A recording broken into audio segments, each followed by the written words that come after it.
Ser Podcast. Jesús Callejo, una semana más, bienvenido de nuevo a Ser Historia. ¿Qué tal, Nacho? Pues bien hallado, porque tú lo decías, marco incomparable. Cada vez nos superamos, ¿no? En cuanto a ubicaciones, a cuanto a historia, y en esta capilla de los Condestables, capilla gótica, a los pies de los Condestables, en esta tumba que ya parece que rezuma una historia que están deseosos de contar. Desde luego, y no lo he comentado antes, pero esta capilla de los Condestables, que ha sido, bueno, pues gracias a la gestión de la propia catedral, de los compañeros de Radio Castilla, de la cadena SER en Burgos, pues está repleta de seguidores de nuestro programa, a quien les quería saludar, dar las gracias por haber venido a esta capilla a disfrutar de estos minutos de historia, y como me gusta decir siempre, ¿no? Pues un pequeño aplauso para todos. Muchísimas gracias, podéis aplaudir, claro que sí, por estar compartiendo estos minutos de radio aquí en la cadena SER, en la capilla de los Condestables de la catedral de Burgos, ¿no? Antes lo comentábamos, casi una catedral dentro de la catedral, una capilla construida pues a finales del siglo XV, comienzos del siglo XVI, con obras de Gil de Siloé, de Bigarny, de los grandes genios de la escultura de esta época, y delante de los propios condestables, ¿no? Alguno de ellos muy conocido para mí, como Mencía de Mendoza, familiar de mi queridísima princesa de Éboli, hija del marqués de Santillana y hermana del cardenal Mendoza, y de su esposo, claro, Pedro Fernández de Velasco, el condestable de Castilla, pues otro gran personaje de la historia de España, de la historia de Castilla y de la historia de todos nosotros. Jesús Callejo, lo decías ahora, ¿no? El lugar es incomparable, a mí me emociona, vamos, y me subyuga, ¿no? Como me gusta decir también a mí, claro que sí. No, hombre, está claro, estamos rodeados de auténticas obras de arte. La capilla ya es una obra de arte en sí, ¿no? Pero bueno, la cantidad de cuadros, incluso una Magdalena de un discípulo de Leonardo da Vinci, donde parece que el propio Leonardo también intervino en el rostro de esta Magdalena.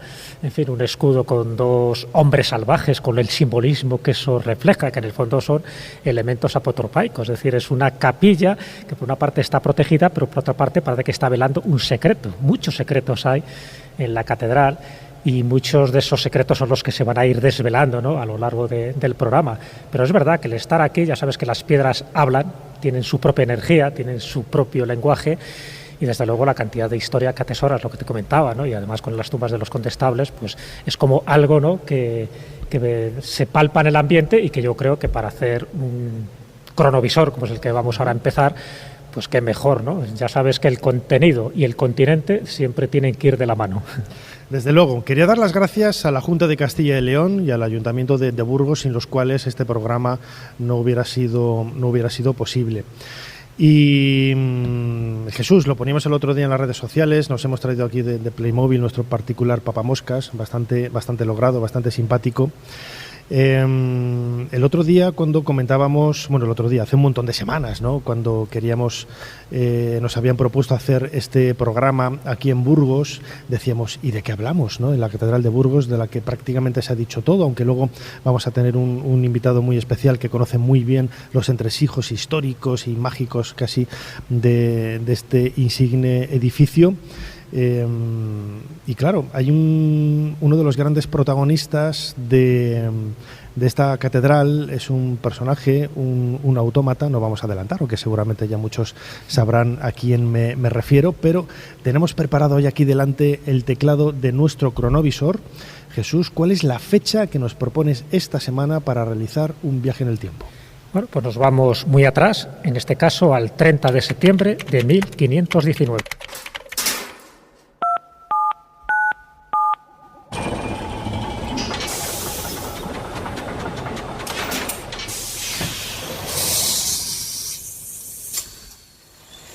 Adelante, pasen. Jesús Callejo les está esperando junto al cronovisor.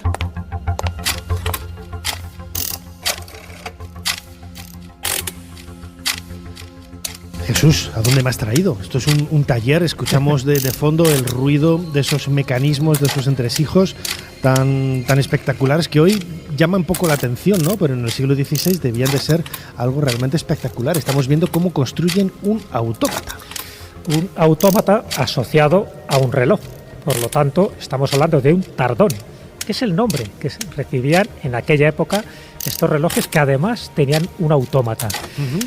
Y evidentemente, si estamos en la Catedral de Burgos, no hace falta ser muy imaginativo para sospechar que estamos delante del papamoscas. Pero ojo, fíjate, en el año que estamos, 1519, el papamoscas que se está construyendo en este momento, es decir, que ya hay un diseño, porque el reloj ya existía anteriormente, no tiene nada que ver con el papamoscas que actualmente se ve, que es del siglo XVIII, ha sufrido una evolución.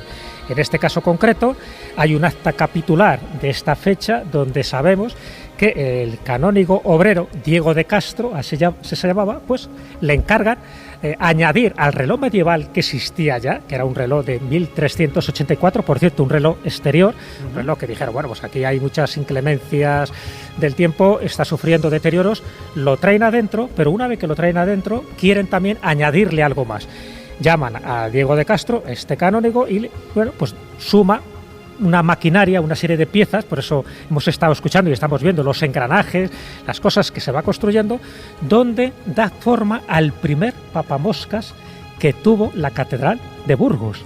Y hombre, no que además me decías antes, yo no lo sabía, viene de un pájaro. Viene de un pájaro, claro. ¿Por qué el papamoscas? Hay un pájaro, el pájaro cerrillo, el papamoscas, que le llaman, porque tiene la boca abierta hasta el momento que entra una mosca, la cierra y adiós mosca, ¿no?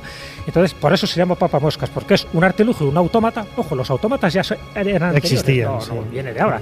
Pero que se asociaran a un reloj y dentro, además, de una catedral, lo cual creó mucha polémica en su momento, porque el papamoscas original, es decir, en el momento que estamos ahora, en 1519, luego si quieres vemos un poco la evolución que ha ido sufriendo, no era este personaje que abre y cierra la boca y que con la mano derecha toca la campanilla y al lado está el martinillo, ¿no? Esta especie de duende. Antes había también una pareja, pero la pareja era un fraile que estaba como rezando con un libro y en la otra mano tenía una vara.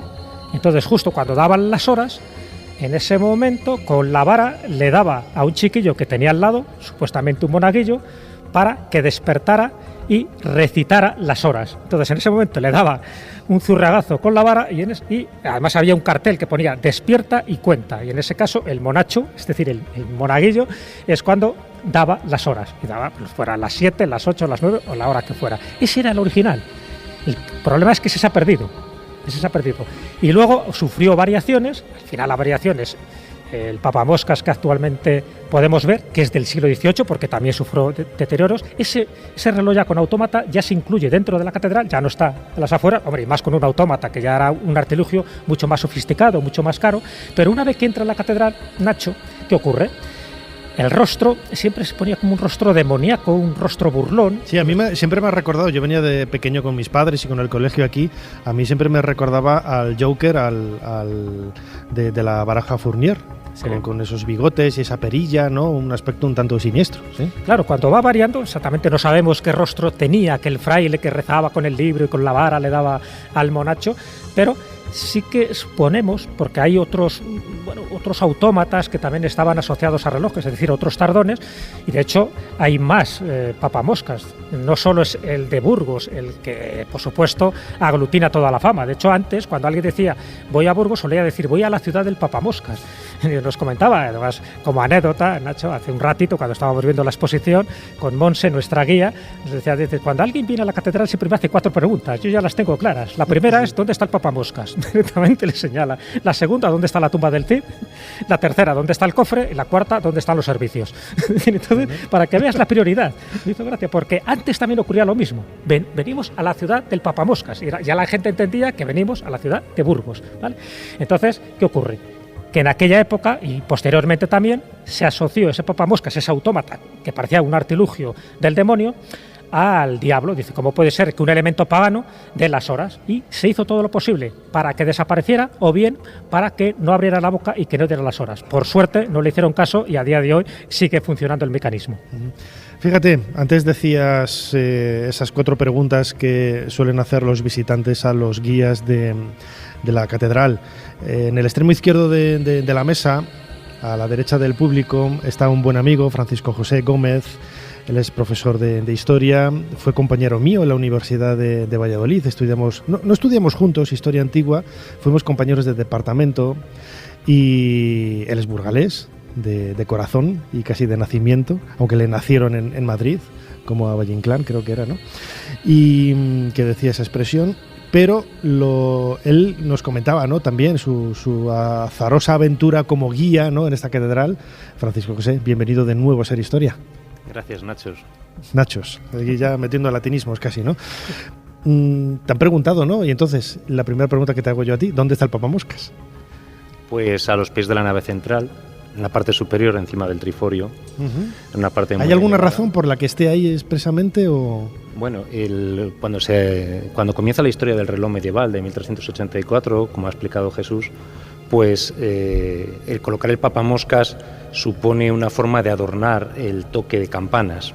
El toque de campanas es muy importante en las ciudades medievales, en las ciudades de la Edad Moderna, porque incluso en el 19 marca muchos acontecimientos que tenían lugar a nivel nacional y a nivel local, la muerte de un obispo, el nacimiento de un heredero, etcétera, y lo que hace el papamoscas es adornar ese toque de campanas que además marca dentro de la catedral la liturgia de las horas, el rezo que hacen los canónigos. El primer reloj estaba en la torre norte, entonces hay que suponer que la parte más cercana al antiguo mecanismo era en donde está situado ahora el actual papamoscas. Y el aspecto tan extraño que decía yo ahora, tan terrorífico, ¿tiene alguna razón de ser? Porque a mí de pequeño me daba un poco de miedo ver ese personaje ahí tan grotesco observando desde arriba, con la mano tirando del libro y la cadenita que va a tirar de la campana, que parece que te va a lanzar ahí el... Bueno, mucha gente sí que dice que tiene un aspecto mefistofélico, diabólico. Lo cierto es que siempre en las catedrales hay representaciones de toda la creación, entonces hay tantos seres humanos, animales, ángeles, demonios y animales mitológicos. No sería extraño que tuviera este aspecto sencillamente por representar un elemento más. Aunque también hay que pensar que para que se le viera bien desde abajo había que ponerle un rostro muy expresivo. Entonces, quizás, les lo comentábamos antes, esa era la razón por la que tiene esa expresión que viene muy marcada, la boca, los dientes, los bigotes. Puede ser cualquiera de las dos razones, una razón artística, pero lo cierto es que esa talla es obra de un autor burgalés del 19. Este autor burgalés, que se llamaba Lope de Frías, apodado El Mozo, lo hizo ya con esas trazas y con esas formas, y desde luego el rostro consigue ser muy expresivo y a la gente le llama la atención, que seguramente es lo que se necesita desde la parte de abajo. Antes comentábamos que también hay un autómata en la catedral, que le llaman papamoscas de Palencia, y curiosamente pues lleva una chistera, es de color negro en la época, eso llamaba mucho la atención. Entonces hay que pensar que seguramente se debe a un deseo de representar o bien toda la creación como se representa dentro de la escultura medieval dentro de las catedrales, o también sencillamente hacer imágenes expresivas que puedan ser vistas desde abajo por los visitantes. Es muy llamativo además que tuviera el color negro, porque el color negro se asociaba a lo demoníaco también en aquella época, y eso bueno, evidentemente porque se pensaba que todo lo oscuro, en fin, todo lo que representaban las bajas pasiones, pues que tenía que reflejarse de esa manera, para que quedara constancia de que era un elemento pagano, es decir, aunque estuviera dentro de un entorno cristiano. Y de los tres papamoscas que yo conozco, es decir, el de Palencia, estamos hablando de Burgos, hay otro del siglo XVIII, en un lugar además menos conocido, una localidad de La Rioja, que se llama Canales de la Sierra. Bueno, pues hay un papamoscas también en la torre del ayuntamiento, en este caso exterior, con una cara, pero una cara que tiene un aspecto de payaso. O sea, le han puesto ahí unos coloretes, una cara burlona, no tanta demoníaca, y cuando dan las horas abre y cierra la boca también. Es decir, es menos sofisticado, evidentemente, que el de Burgos, es, por decirlo así, el de Burgos sería el rico y el otro sería el rupestre, pero queda muy bien porque era un mecanismo que se hizo en su momento, ya te digo, en una localidad de La Rioja, que tienes que ir adrede expresamente para poder ver ese papamoscas, pero también con esa expresión grotesca, burlona, y a veces con esos toques demoníacos. La diferencia, que no era un lugar sagrado, es el ayuntamiento, y lo que supuso algo insólito en aquel momento, ya te digo que hubo varios intentos en el 18 y en el 19 de eliminar el papamoscas, es porque no consideraban que eso estuviera en un recinto sagrado,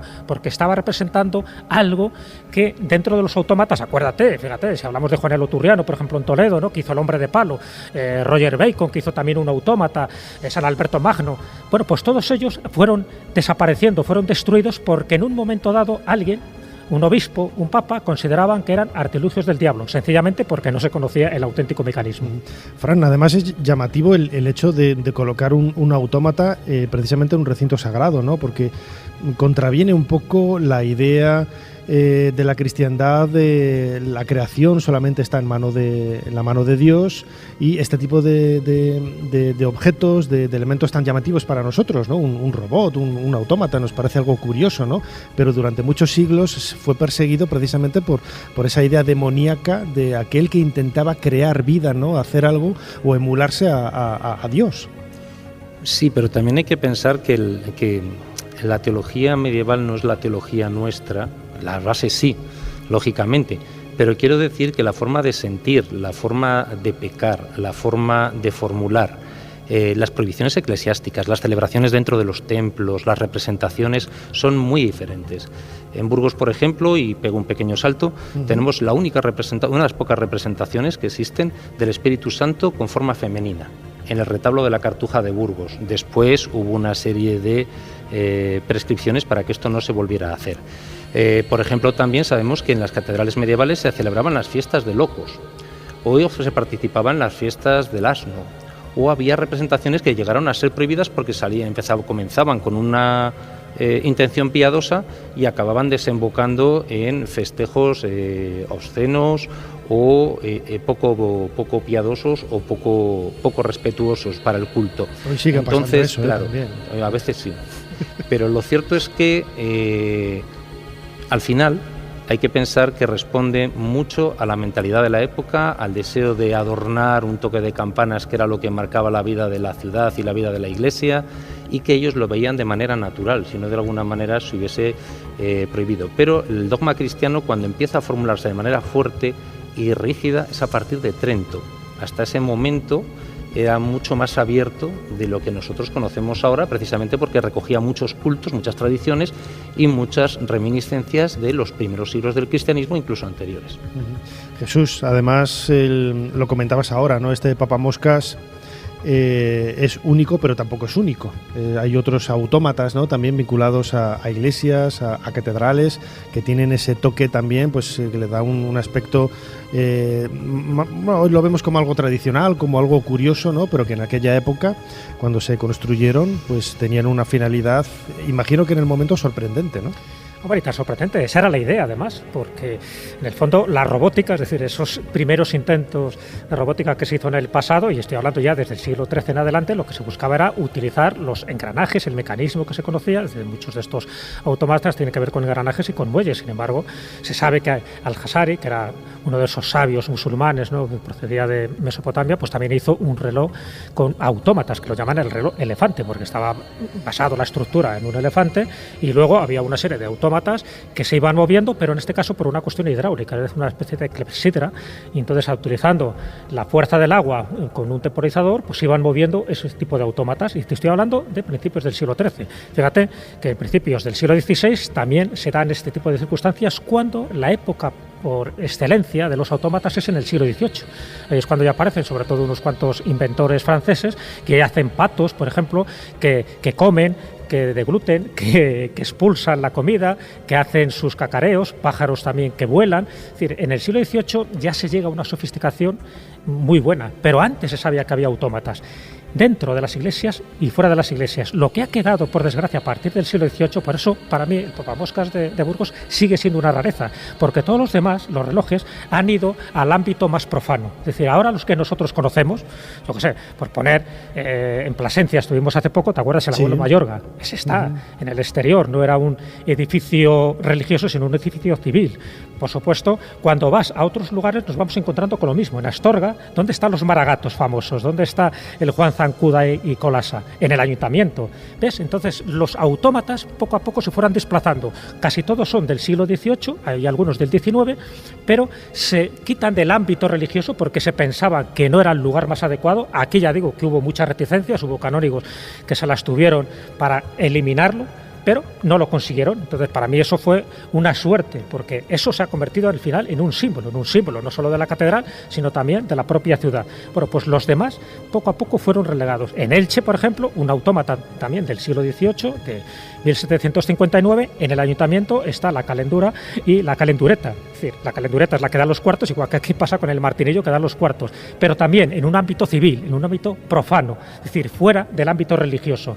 Por lo tanto, a pesar de que existen otros autómatas, como papamoscas, existen 3 de los que yo conozco y 2 están dentro de las catedrales, uno en Burgos y el otro en Palencia, y el de Palencia encima con ese aspecto negroide, ya te digo, con todo el simbolismo que tenía en aquel momento. Se veía de buenos ojos, pero igual que las escenas eróticas que se representaban en los capiteles o en los canecillos de muchas iglesias ermitas. Es decir, eran elementos profanos, pero que en el fondo estaban evangelizando. Era una especie de catequesis en piedra en unas épocas donde la gente no sabía leer y escribir y que con las imágenes te estaba transmitiendo una información de primer orden. Seguimos en Ser Historia, en este programa especial que hacemos desde la Catedral de Burgos, gracias a la ayuda de la Junta de Castilla y León y al Ayuntamiento de esta ciudad, al Ayuntamiento de Burgos. Luego, al final del programa, tendremos al alcalde de la ciudad con nosotros. Y en este marco incomparable, ¿no?, de la capilla de los condestables, hablando de esos autómatas, Fran, el otro día me comentabas también que en esta catedral no es un autómata, pero se acerca, ¿no? Por lo menos era algo parecido, ¿no? Esos Cristos articulados que también tienen sus leyendas, sus tradiciones. En este caso creo que era del siglo XIII, ¿no?, el que se conserva aquí en la 14, 1300 y pico, el que se conserva aquí en la Catedral de Burgos. Sí, además es el patrono de la ciudad, el señor de Burgos. Está nada más entrar por la nave principal, a los pies de la nave principal, a la derecha, la primera capilla es la capilla del Cristo. Es un Cristo articulado del siglo XIV, como es propio de los Cristos del siglo XIV, que fue un siglo especialmente duro. Es un Cristo cargado de realismo por la cantidad de llagas, por tener que tiene laceraciones, por estar recubierto de varias capas de piel de vacuno, de piel de toro, con lo cual cuando se le toca se siente cierta carnosidad porque los dedos se hunden. El pelo y las uñas son humanos, no le crecen, como se ha dicho muchas veces, es una de las leyendas, ¿no? Y él está articulado de manera que mueve la cabeza hacia los lados y los brazos, si se le desclavan, le caen. Y hubo personajes históricos que se atrevieron a hacerlo en su momento. Y el Cristo tenía una función que, además de rendirle y de recibir culto, como era propio de una imagen religiosa, es que participaba en las celebraciones de Semana Santa, en las que se hacían algunas representaciones teatrales en torno a la pasión de Jesucristo. Y entonces el Cristo aparecía en esas representaciones e impresionaba muchísimo cuando se le desclavaban los brazos para el descendimiento y los brazos se le caían, ¿no?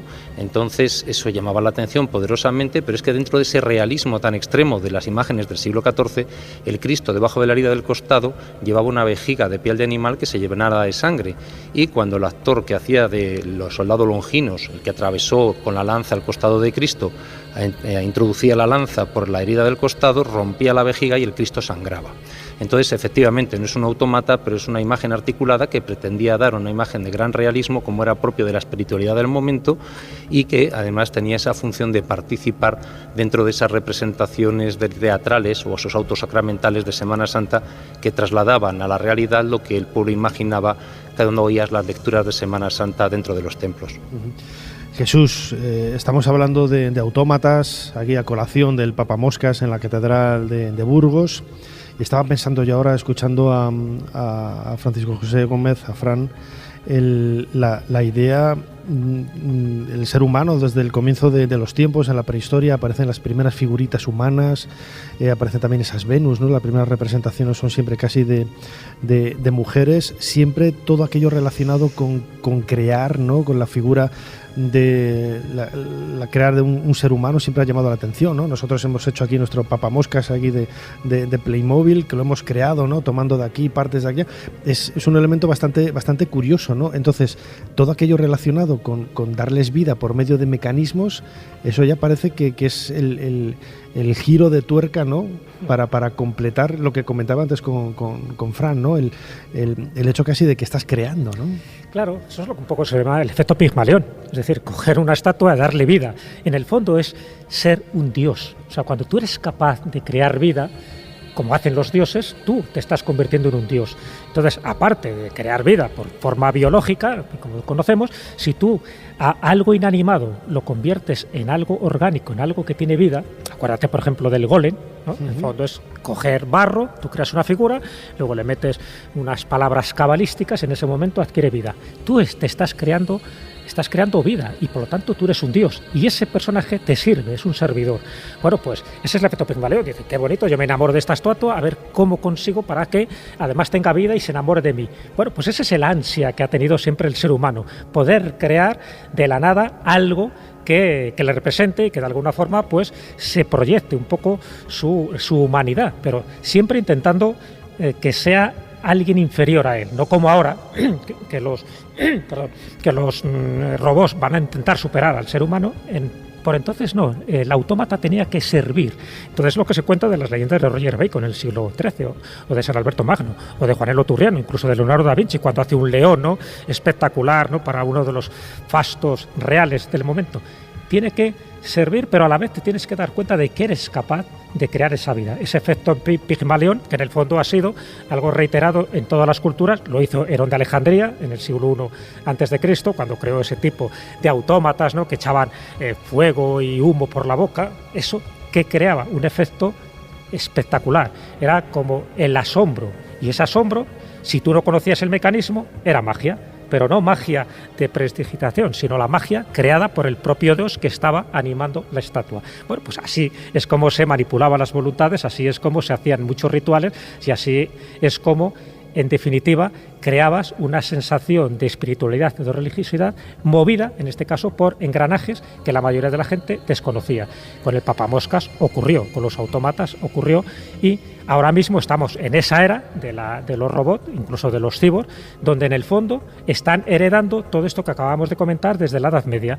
Por desgracia, no ha llegado ninguno de esos mecanismos autómatas, incluido el Baphomet famoso de los templarios. Sí. ¿Te acuerdas que te decían? ¿Qué adoraría? Bueno, pues algunos dicen que era una cabeza parlante con un código binario que eran capaces de responder sí o no a preguntas muy sencillas. Bueno, pues esos Baphomet, esas cabezas que en el fondo eran artilugios automáticos, ¿no?, con un engranaje para responder sí o no, han desaparecido. Y todo ha desaparecido por un malentendimiento de la evolución de la ciencia. Es decir, en lugar de pensar que eso ayudaba al ser humano, se pensaba que eso te desviaba de la auténtica fe y por lo tanto tendría que ser mecanismos para destruir, sencillamente porque se consideraban del diablo. Ya te digo que es una pena, pero en el fondo, si vas viendo, siempre ha existido la tendencia del ser humano desde antes de Cristo a crear vida. Y Dédalo, por ejemplo, sin ir más lejos, también intenta crear una serie de artilugios. El famoso autómata Talos, que es el que protegía la isla de Creta, lo mismo, es decir, aquel que se acercaba con malas intenciones, este autómata, este gigante, les tiraba piedras y hundía los barcos enemigos. Pues ya lo tenemos desde la mitología, desde la historia, hasta, ya te digo, con esta preciosidad, con esta reliquia, que es el papamoscas de Burgos. Fíjate, Jesús, has mencionado al Golem, a Turriano, a Leonardo, a todos ellos hemos dedicado cronovisores aquí en Ser Historia. Son grandes protagonistas de nuestra historia, con un elemento común, ese aspecto de automatismo, ¿no?, al igual que sucede en este programa, aquí hecho desde la Catedral de Burgos, hablando en esta ocasión del papamoscas. A mí me parece una historia fascinante, todo aquello relacionado con los autómatas, con los engranajes, esos sonidos que escuchábamos al principio, bastante evocadores y bastante sugerentes.